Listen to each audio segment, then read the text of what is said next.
Vale, esto es raro de escribir, pero llevo semanas leyendo este subreddit en silencio, y hoy me ha tocado a mí.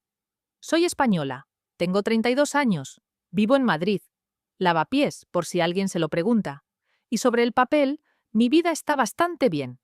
Trabajo estable, amigas de toda la vida, alquiler caro pero pagado. Nada dramático, salvo mi historial reciente de citas. No escribo esto para decir que todos los hombres son iguales. Ojalá fuera tan simple. Escribo porque me siento cansada, confundida y, sobre todo, humillada de una forma que no deja moratones visibles, pero que se te queda pegada por dentro. Como una vergüenza silenciosa que te acompaña al metro, a la ducha, a la cama. Empecé a salir con hombres otra vez hace un año largo, después de una relación que terminó sin gritos ni infidelidades, solo con ese desgaste lento que nadie quiere admitir. Yo quería creer que estaba preparada. Terapia hecha, duelo cerrado, ilusión moderada. Nada de castillos en el aire, solo conocer a alguien normal, respetuoso, adulto.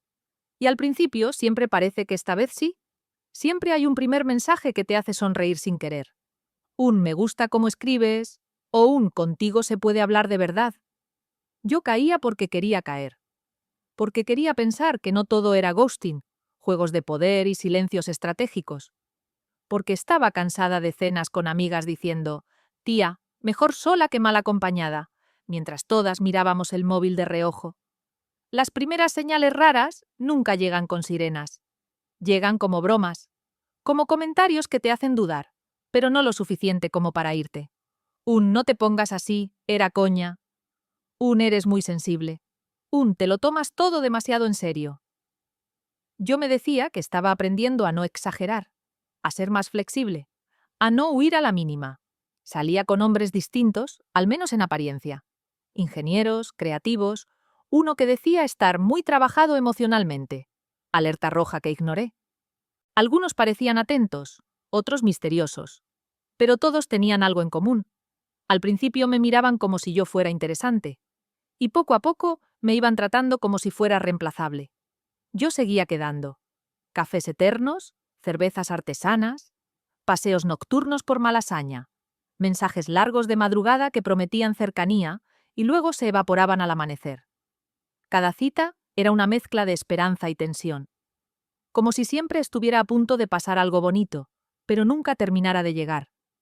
Había días en los que volvía a casa pensando, quizá el problema soy yo, quizá no sé elegir, quizá doy demasiado, quizá no doy lo suficiente, quizá debería callarme más, o hablar menos, o ser más divertida, o menos intensa.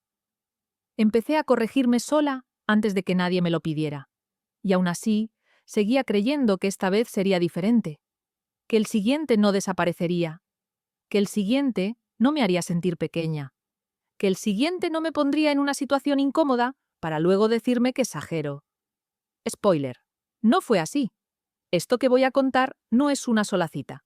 Es una cadena, una detrás de otra, momentos en los que todo parecía prometedor y de repente algo se torcía.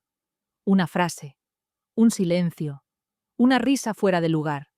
Y yo, otra vez, preguntándome en qué momento había dejado de respetarme sin darme cuenta. Empiezo por el principio porque ahí fue donde ignoré la primera alarma, la más suave, la que ahora, con perspectiva, grita. La primera decepción llegó antes de lo que pensaba. La primera decepción no fue explosiva. No hubo insultos, ni gritos, ni una escena de película. Fue peor. Fue pequeña, incómoda y fácil de justificar.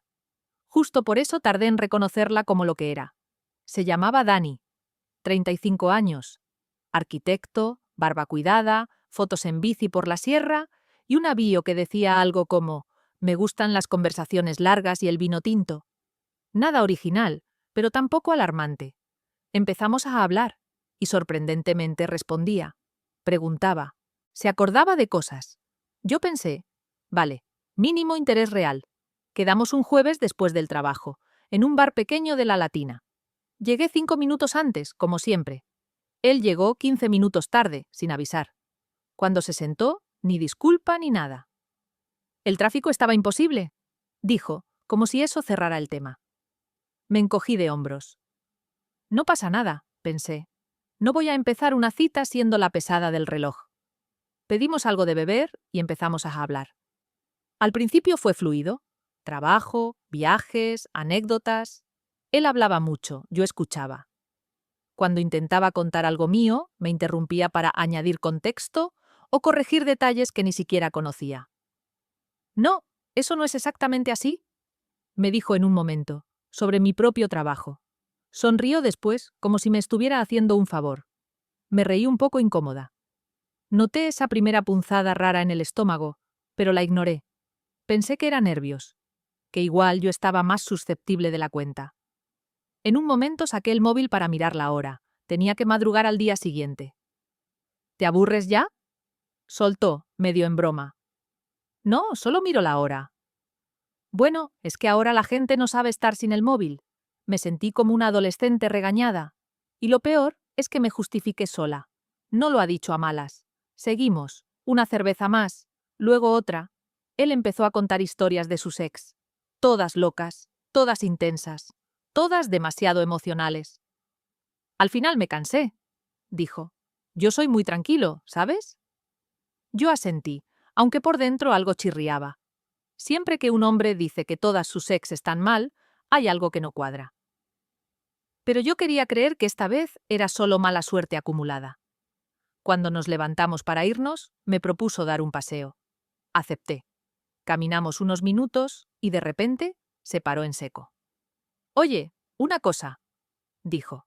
Dime. No busco nada serio ahora mismo, prefiero ir sin expectativas. Lo dijo así, de pie en mitad de la calle, como quien avisa de que mañana va a llover. Yo me quedé un segundo en silencio. Vale, respondí. Está bien saberlo. No me enfadé. No discutí. No pedí explicaciones. De hecho, pensé que estaba siendo madura. Clara. Adulto. Nos despedimos con 2 besos un poco torpes y cada uno se fue por su lado. Esa noche, ya en casa, me escribió. Me lo he pasado muy bien contigo. Eres diferente. Sonreí. Otra vez esa trampa de palabras bonitas sin peso real. Durante los días siguientes, hablamos de forma intermitente. Mensajes largos por la noche, audios, confidencias rápidas. Yo notaba que algo no encajaba. Quería cercanía emocional sin ningún tipo de responsabilidad. Me escribía cuando le apetecía. Desaparecía cuando no. Una tarde le propuse quedar de nuevo. Esta semana la tengo fatal, respondió. La siguiente semana, silencio. A la tercera, le escribí yo. Perdona, he estado a 1000, dijo. Pero oye, mejor no forzar nada, ¿no? Y ahí fue cuando lo sentí. No como un drama, sino como una bajada lenta. Como darte cuenta de que has estado esperando algo que nunca iba a llegar. Me sentí tonta por haberme ilusionado mínimamente, por haber leído entre líneas donde no había nada. No me bloqueó. No me gosteó del todo. Me dejó en ese limbo incómodo donde no puedes reclamar nada porque técnicamente no te prometieron nada. Pero aún así duele, porque tú sí estuviste ahí, presente, disponible, honesta. Lo borré del chat una noche cualquiera, sin ceremonia. Cerré el móvil y me quedé mirando el techo. Pensé, bueno, no ha sido tan grave, pero algo dentro de mí se había encogido un poco. No lo sabía entonces, pero esa fue solo la primera grieta. Y lo peor es que en lugar de hacerme más fuerte, me estaba entrenando para aguantar cosas peores. Después de Dani, me prometí bajar el ritmo. No tomármelo tan en serio. No engancharme a la primera señal de interés. Spoiler 2, no lo conseguí. Porque cuando alguien aparece justo en el momento en que estás intentando convencerte de que ya te da igual, la defensa baja sola. Se llamaba Álvaro. Madrileño también, pero vivía en Barcelona por trabajo. Eso ya me sonó a distancia emocional elegante, pero aún así seguí. Nos conocimos por Instagram, de esos intercambios que empiezan con una reacción a una story, y sin darte cuenta, estás hablando todos los días. Él escribía bien, con ironía, con frases largas. Me hacía reír de verdad, no por compromiso. Contigo no tengo que fingir, me dijo un martes a las 2 de la mañana. Y yo pensé, otra vez esa frase. Pero esta vez quise creerla. Cuando quedamos por primera vez, Vino a Madrid solo para verme. Eso me pareció un gesto enorme. Quedamos en un café bonito cerca del Retiro. Llegué nerviosa, pero ilusionada. Álvaro era encantador en persona. Educado, atento. Me miraba cuando hablaba. No el móvil, no alrededor. A mí. Durante la primera hora pensé, vale, esto sí. Esto es lo que se supone que tiene que sentirse. La escalada empezó justo ahí, cuando me relajé. Eres muy interesante, me dijo, pero a veces te explicas demasiado. Lo dijo sonriendo, como quien hace una observación sin importancia. ¿Demasiado? Sí, como justificándote todo el rato. No hace falta. Me quedé callada, no porque no tuviera respuesta, sino porque no sabía si aquello era una crítica o un consejo. Opté por sonreír y seguir. Otra vez esa sensación de reajustarme a la forma del otro. Después, pequeños comentarios. Nada escandaloso, pero constantes. Ese vestido te queda bien, aunque yo habría elegido otro color. Hablas mucho con las manos. ¿Te lo han dicho alguna vez? Eres muy emocional. No es malo, pero hay que controlarlo. Yo asentía, reía, cambiaba de tema. Me decía que igual él era más directo, más seguro, más maduro. Me decía que estaba exagerando, que no todo comentario incómodo es una falta de respeto. Seguimos quedando durante ese fin de semana. Paseos, cenas improvisadas, vino en terrazas llenas de ruido. Por momentos era perfecto. Por otros, yo sentía que estaba siempre a medio paso de decir algo mal. Como si estuviera rindiendo una prueba constante, sin saber exactamente cuál era el temario. Una noche, ya con unas copas de más, me dijo: «Me gustas más cuando estás callada». Se rió después. «Es broma, es broma». Yo también me reí.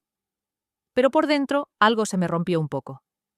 No supe explicarlo en ese momento, pero sentí vergüenza. No de él. Mía, por no haberme levantado. Por no haber dicho nada. Por haberme quedado ahí, esperando que el comentario no significara lo que claramente significaba. Al día siguiente se fue. Beso largo. Mensaje bonito al llegar a Barcelona. Durante unos días todo siguió igual. Mensajes intensos, planes vagos, promesas sin fecha. Cuando le propuse ir yo a verlo, tardó horas en contestar. «Uf, ahora mismo no sé», respondió. «Mi vida es un poco caótica». «Vale», dije, «cuando quieras». A partir de ahí empezó el frío. Respuestas cortas. Días sin escribir. Yo intentaba no insistir. No quería parecer necesitada. No quería ser demasiado. Una noche, después de dejarme en visto durante casi 24 horas, me escribió: «Oye, creo que te estás implicando más que yo, y eso me genera presión». Leí el mensaje varias veces. Presión. Por querer verlo. Por preguntar. Por estar ahí. Me disculpé. Sí, me disculpé. Le dije que entendía, que no era mi intención incomodarlo. «Gracias por entenderlo», respondió. «Eres muy madura». Cerré el chat y sentí una mezcla de alivio y vacío. Alivio por no haber sido la intensa. Vacío porque, otra vez, me había hecho pequeña para encajar en el espacio emocional de alguien que no estaba dispuesto a sostener nada. Esa noche lloré. No por Álvaro en sí, sino por la acumulación. Por esa sensación repetida de empezar ilusionada y acabar pidiendo perdón por existir. Por hablar. Por sentir. No lo sabía aún, pero estaba normalizando algo peligroso. Que el interés inicial justificara después la frialdad, la condescendencia, el desprecio sutil. Estaba aprendiendo a aceptar migajas bien envueltas. Y lo peor estaba todavía por venir. Pensé que ya estaba vacunada contra las decepciones, pero el cuerpo siempre encuentra una forma nueva de sorprenderte. A Marcos lo conocí cuando menos ganas tenía de conocer a nadie. Amigo de una amiga, típico, 20, que es majo. 38 años, trabajaba en comunicación política. Otra alerta que ignoré. Seguro de sí mismo, de esos hombres que entran en una habitación como si ya les perteneciera. Desde el principio fue intenso. No frío intenso como Álvaro, sino todo lo contrario. Mensajes constantes, planes rápidos, halagos directos. «Contigo no voy a perder el tiempo», me dijo en la segunda cita. Yo debería haber salido corriendo, pero estaba cansada de medias tintas. Quería creer en alguien que parecía saber lo que quería. Las primeras citas fueron casi demasiado buenas. Me llevaba a sitios bonitos, hablaba de futuro sin prometer nada concreto, me miraba como si yo fuera especial. Yo me dejé llevar, bajé la guardia. Pensé, vale, quizá todo lo anterior solo fue mala suerte. El día de la humillación empezó como un plan perfecto. Me invitó a una fiesta en casa de un amigo suyo, en Chamberí. Quiero que conozcas a mi gente, dijo. Me importa lo que piensen de ti. Esa frase me infló el pecho y a la vez me puso nerviosa. Elegí la ropa con cuidado, no demasiado arreglada, no demasiado informal, ese equilibrio agotador que ya se estaba volviendo rutina. Cuando llegamos, el piso estaba lleno. Música alta, copas, risas. Marcos me presentó a todo el mundo, pero rápido, sin detenerse, como si yo fuera un accesorio que había que mostrar antes de seguir con lo importante. Yo sonreía, asentía, intentaba no parecer fuera de lugar. Al principio todo fue normal. Hablé con una chica de arte, con un chico de marketing. Marcos iba y venía, siempre con la copa en la mano. Cada vez que pasaba, me tocaba el hombro, la cintura, la espalda. No cariñoso, marcando presencia. Después de un rato, alguien subió la música y todos se juntaron en el salón. Marcos me rodeó con el brazo y levantó la voz. Bueno, chicos, os presento oficialmente a la chica con la que estoy saliendo ahora. Algunas miradas curiosas, sonrisas educadas. Y entonces añadió riéndose, «A ver cuánto dura». Hubo risas, no todas, pero suficientes. Yo sentí como si el suelo se moviera. Me miró de reojo, esperando que yo también me riera, como si fuera una broma compartida. «¿Cómo?», dije intentando sonar ligera. «Nada, nada», respondió. «Ya sabes cómo soy, sincero. Quise desaparecer». Noté calor en la cara, ese ardor que te sube cuando te exponen sin aviso. Pensé que quizá estaba exagerando, que igual solo era humor negro, que no quería montar una escena. Minutos después, mientras hablaba con otra chica, escuché mi nombre desde el otro lado del salón. «Es intensa, pero bueno», decía Marcos. Todas lo son al principio. No estaba susurrando. No le importaba que yo lo oyera. Ahí algo hizo clic. No el clic dramático de las películas. Uno seco, silencioso. Me di cuenta de que no estaba en un malentendido. Estaba en una situación de humillación consciente. Él sabía exactamente lo que hacía. Me acerqué a él. Le pedí hablar un momento aparte. Me miró con fastidio. ¿Ahora? Sí, ahora. Fuimos a la cocina. Le dije, con la voz temblándome. No me ha gustado lo que has dicho delante de tus amigos. Suspiró. Tía, relájate. Es una fiesta. Me has dejado en ridículo. Estás exagerando, dijo sin mirarme. Si te pones así por una broma, mal empezamos. Mal empezamos. Como si yo fuera el problema. Volvimos al salón y él siguió como si nada. Yo aguanté 20 minutos más. 20 eternos. Sonriendo. Asintiendo. Sintiendo que todo el mundo me miraba con esa mezcla de curiosidad y lástima. Me fui sin despedirme. Bajé las escaleras con el corazón en la garganta. En la calle me apoyé en una pared y respiré hondo. No lloré. Aún no. Esa noche me escribió. Te has sido un poco dramática. Me ha decepcionado tu reacción. No contesté. Por primera vez, no me disculpé. Pero el daño ya estaba hecho. No solo por él, sino por mí. Por haberme quedado. Por haber dudado de mi incomodidad. Por haber permitido que alguien me usara como espectáculo. Esa humillación no se me fue al día siguiente. Se quedó. Y empezó a cambiar algo dentro de mí. Después de Marcos me dije que iba a parar. Literalmente. Que iba a borrar apps, silenciar mensajes, centrarme en el trabajo, en el gimnasio, en cualquier cosa que no implicara volver a exponerme. Duré exactamente 2 semanas. 2 semanas de calma rara, de noches tranquilas, de no mirar el móvil esperando nada. Y justo entonces apareció Javier. Javier no era intenso, no era carismático, no era brillante. Y quizá por eso bajé la guardia más rápido que nunca. 36 años, profesor de instituto, vivía en Alcalá. Mensajes normales, planes normales, respuestas normales. Nada de fuegos artificiales. Pensé, esto es lo sano. La primera cita fue correcta. Cerveza en una terraza, conversación tranquila.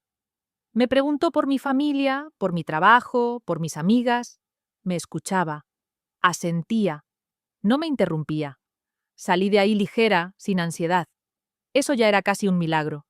Empezamos a vernos 1 o 2 veces por semana, sin prisas, sin promesas. Y aún así, yo empecé a implicarme. No de forma loca, pero sí honesta. Le conté lo de mis malas experiencias.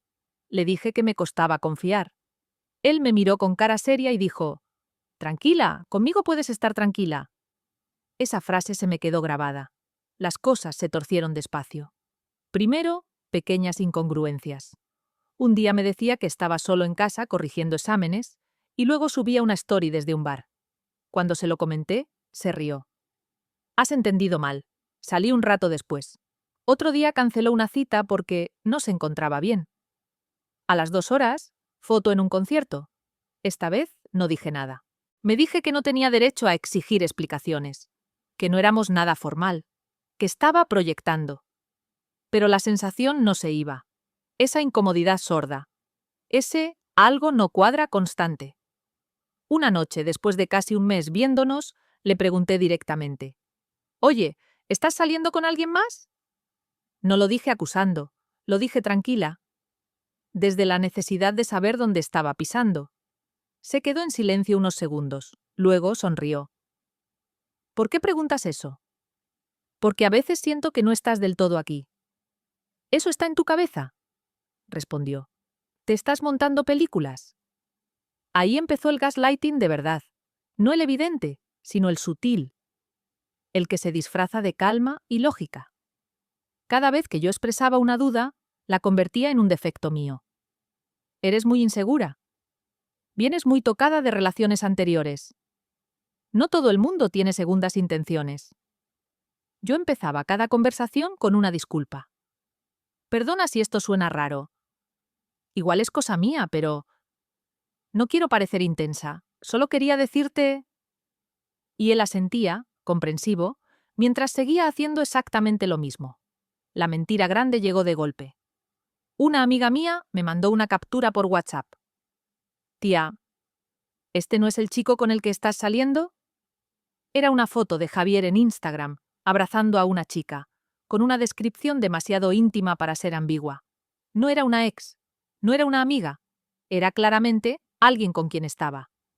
Le escribí, le mandé la captura, no insulté, no grité, solo puse. «Necesito que me expliques esto». Tardó horas en contestar. «No es lo que parece. Ella está pasando por un mal momento. Yo solo intento ayudar». Sentí una mezcla de rabia y vergüenza. No por él, por mí. Por haberle creído cuando me dijo que con él podía estar tranquila. «Me dijiste que no había nadie más», escribí. «Nunca dije eso exactamente», respondió. Ahí fue cuando dudé de mi propia memoria, de mis palabras, de si realmente había entendido mal. Me sentí pequeña, confundida, como si estuviera exagerando algo obvio. Esa noche no dormí. Le di vueltas a cada conversación, a cada mensaje, buscando pruebas de que no estaba loca, de que no me había inventado nada. Al día siguiente me escribió como si nada. «Oye, ¿quedamos luego y hablamos tranquilos?». No fui, por primera vez, no fui. Pero el daño ya estaba hecho. Porque el gaslighting no solo te rompe la confianza en el otro, te rompe la confianza en ti. Te hace dudar de tu intuición, de tu memoria, de tu derecho a sentirte mal. Y ahí entendí algo terrible. No solo estaba saliendo con hombres emocionalmente descuidados, estaba aprendiendo a desconfiar de mí misma. Y eso dolía más que cualquier mentira. Lo que no sabía aún es que lo peor no había sido Marcos, ni Álvaro, ni Javier. El punto de quiebre estaba muy cerca. El punto de quiebre no llegó con gritos ni portazos. Llegó con silencio. Con ese tipo de silencio que al principio intentas entender, y cuando por fin lo aceptas, ya te ha hecho daño. Se llamaba Lucas, 39 años, divorciado, un hijo de 7 que mencionaba lo justo para parecer responsable, pero no lo suficiente como para que pareciera una carga. Nos conocimos en un cumpleaños. Nada de apps, nada de mensajes eternos. Conversación real, miradas reales. Me sentí tranquila por primera vez en meses. Lucas era atento de una forma distinta, no exagerada, no invasiva. Me preguntaba cómo estaba y esperaba la respuesta. Me llamaba, no solo escribía, me decía, avísame cuando llegues, y parecía importarle de verdad. Yo, que ya iba con la armadura puesta, empecé a bajarla despacio, muy despacio. Salimos durante casi 2 meses. 2 meses que para mí significaban algo. No porque hubiera promesas, sino porque había constancia, rutina, una sensación rara de estabilidad. Yo no estaba eufórica, estaba en paz. Y eso me parecía incluso mejor. Una noche después de cenar en su casa, me miró serio y dijo, no me gusta jugar con la gente. Si sigo quedando contigo es porque me importas. Sentí un nudo en el pecho. No de ansiedad, de alivio. Le creí. Necesitaba creerle. El quiebre empezó una semana después. Canceló una cita, luego otra, siempre con excusas razonables. El niño, el trabajo, el cansancio. Yo entendía. No reclamaba. No presionaba. Me decía que esta vez estaba siendo madura de verdad. Hasta que dejó de escribir. No de golpe. Primero tardaba horas, luego días. Yo me obligaba a no mirar el móvil, a no escribir primero, a no preguntar qué pasaba. Me repetía que no quería volver a ser esa mujer. Después de 4 días de silencio le escribí. Oye, ¿estás bien? ¿Leído? Nada más. Pasaron 2 días más. Empecé a sentir ese viejo peso en el pecho. Esa mezcla de vergüenza y rabia, de no saber si tenía derecho a sentirme así. Una noche, incapaz de aguantar más, le llamé. Sonó. Sonó. Saltó el buzón. Al día siguiente subió una story. Él, sonriendo. En una terraza. Vivo. Perfectamente vivo. Algo se rompió ahí. No de forma dramática, de forma definitiva. Le escribí un último mensaje. Largo, tranquilo, digno. Le dije que el silencio también era una respuesta, pero que dolía, que yo merecía al menos una explicación, que no era justo desaparecer así. Tardó horas en contestar. No sabía cómo decirte que no estaba preparado para algo así. ¿Me he agobiado? Creo que ha sido más rápido de lo que yo podía. Leí el mensaje con una calma extraña, como si ya no estuviera dentro de la situación, sino observándola desde fuera. Me dijiste que no jugabas con la gente, respondí. No lo he hecho, contestó. Simplemente las cosas han cambiado. Ahí fue cuando algo dentro de mí se quebró del todo. No por Lucas, sino por la acumulación, por darme cuenta de que siempre acababa en el mismo lugar, explicando por qué dolía algo obvio, mientras el otro se protegía con frases vagas y responsabilidad diluida. No lloré. Me senté en el sofá y me quedé mirando la pared. Sentí cansancio, un cansancio profundo, físico, como si llevara meses corriendo detrás de algo que nunca iba a alcanzarme.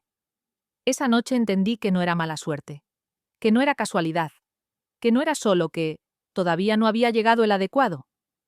Había cruzado una línea invisible, la de tolerar la desaparición, la confusión y la crueldad emocional como si fueran normales, como si fueran el precio a pagar por intentar conectar con alguien. Lucas no fuese el peor, fue el último, el que hizo que algo dentro de mí dijera basta.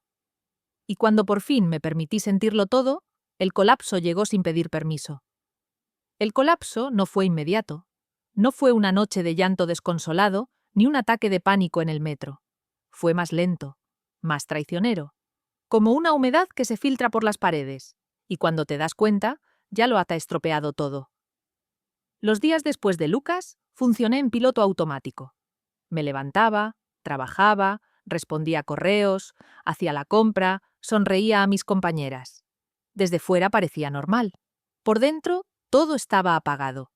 No triste de forma intensa, vacía, cansada de un cansancio que no se quita durmiendo. Por las noches me venía todo de golpe. No solo Lucas, todos.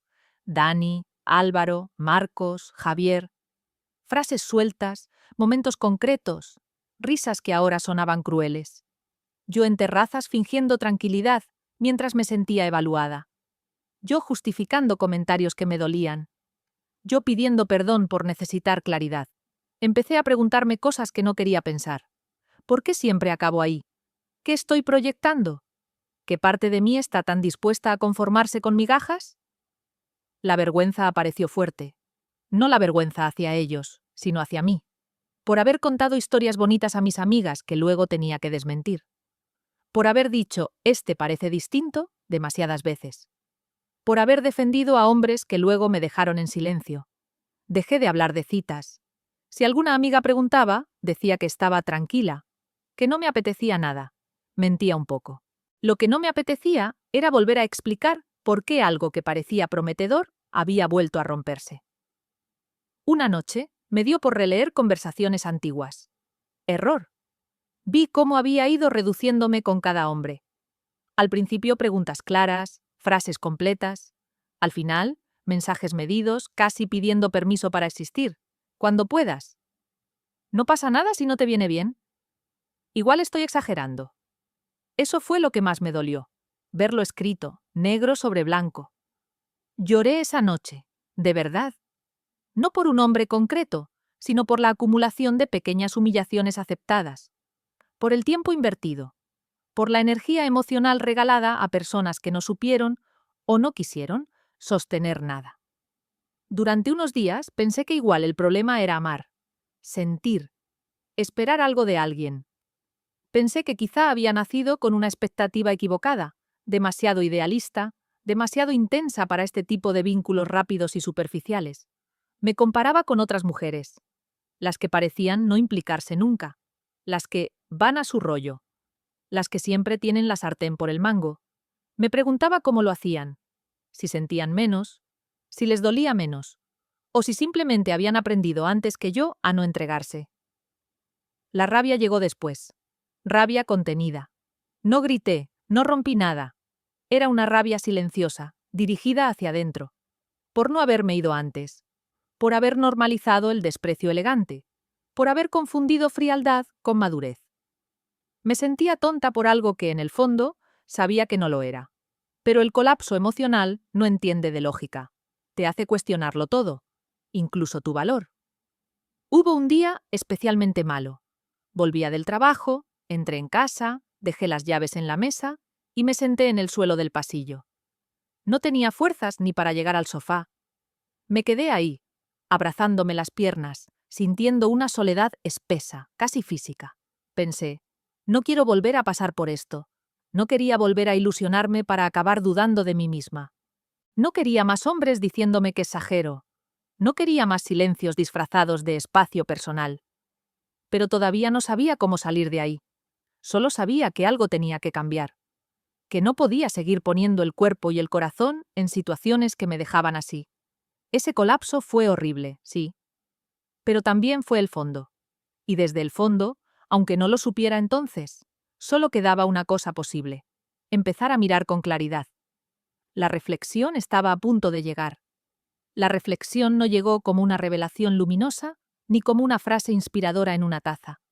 Llegó una tarde cualquiera, doblando ropa limpia en el sofá, con un podcast de fondo que ni siquiera estaba escuchando de verdad. Fue una idea incómoda, insistente, que no pude volver a empujar hacia atrás. El patrón no eran ellos. O no solo ellos. Esa frase me dolió más que cualquier rechazo. Porque era más fácil pensar que había tenido mala suerte repetida, que el mundo estaba lleno de hombres emocionalmente torpes, que las apps eran un campo de minas. Todo eso era cierto, sí, pero no explicaba por qué yo siempre acababa quedándome un poco más de lo razonable. ¿Por qué toleraba frases que me hacían encogerme? ¿Por qué justificaba silencios que me dolían? Empecé a revisar cada historia con distancia, sin insultarme, sin dramatizar, solo observando. Dani había sido condescendiente desde el minuto 1. Yo lo noté, lo sentí, y aún así seguí, porque no había sido tan grave. Álvaro me corrigió, me calló, me midió, y yo interpreté eso como seguridad. Marcos me expuso delante de otros, y yo dudé de mi incomodidad. Javier me mintió, y aun con pruebas, yo me pregunté si estaba exagerando. Lucas desapareció, y yo todavía le pedí una explicación amable. Ahí estaba el patrón. No era que yo eligiera mal, era que, una vez dentro, negociaba mis límites para no perder la conexión.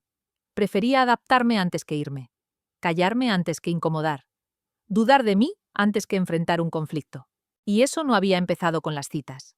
Venía de lejos, de relaciones antiguas, de amistades, de una educación emocional donde ser comprensiva era una virtud, incluso cuando te pasaba factura.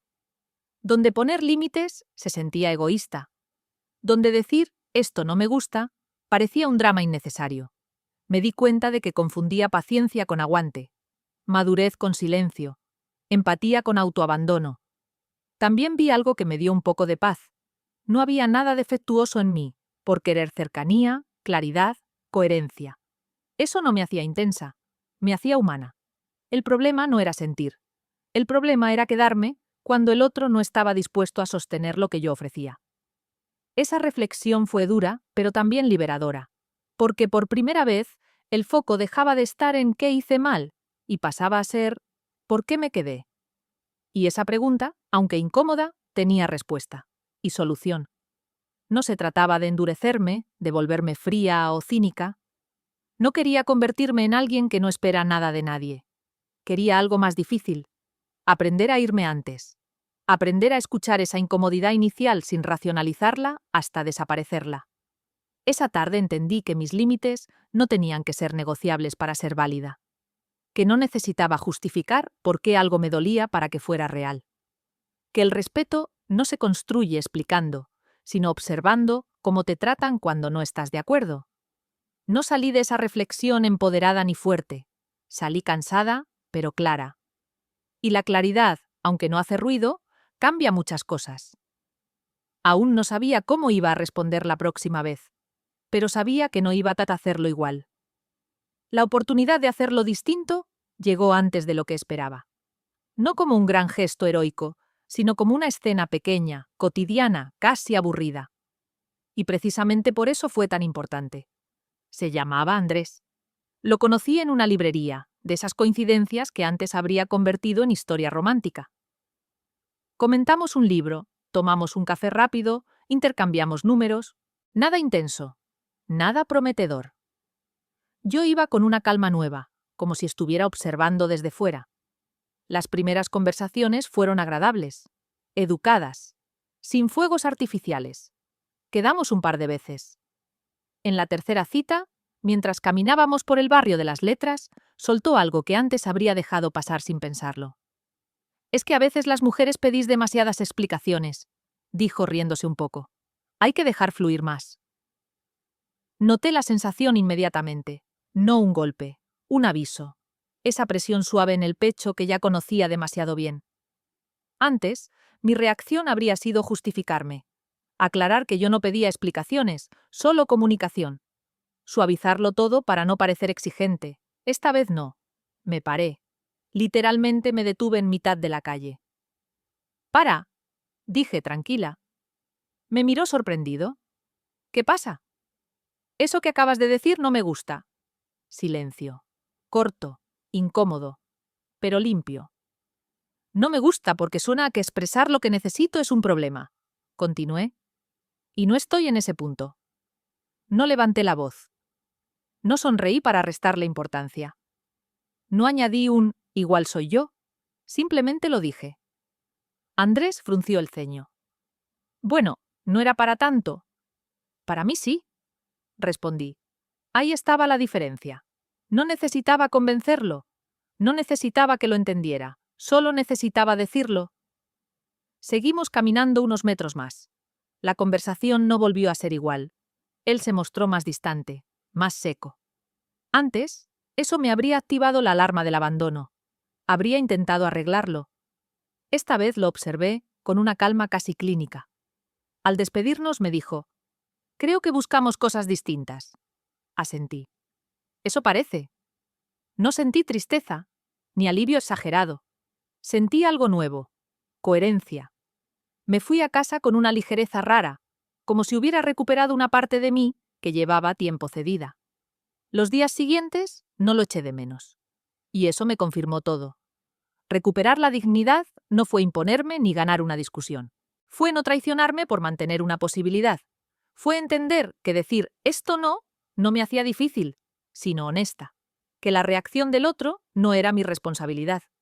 Empecé a hacerlo en más sitios, no solo en citas, en el trabajo, con amigos, incluso con mi familia. Frases simples, claras. Esto no me viene bien. Prefiero no hablar de eso. No estoy de acuerdo. Cada vez dolía menos. Cada vez me sentía más entera. Entendí que la dignidad no se recupera cuando el otro se disculpa o cambia. Se recupera cuando tú dejas de pedir permiso para ser respetada. Y por primera vez en mucho tiempo, sentí que estaba volviendo a casa. Aunque todavía no supiera qué decisión iba a tomar después. La decisión no fue dramática. No borré todas las apps en un ataque de rabia, ni juré amor eterno a la soltería en una noche de vino. Fue una decisión tranquila, casi silenciosa, tomada una mañana cualquiera mientras desayunaba sola en la cocina. Me di cuenta de que, por primera vez en mucho tiempo, no tenía prisa. No tenía esa ansiedad constante de tengo que conocer a alguien, de llenar huecos, de demostrar, a mí misma o a los demás, que estaba avanzando. La calma que había empezado a sentir después de poner límites era adictiva. Y no quería volver a perderla por nadie que no supiera cuidarla.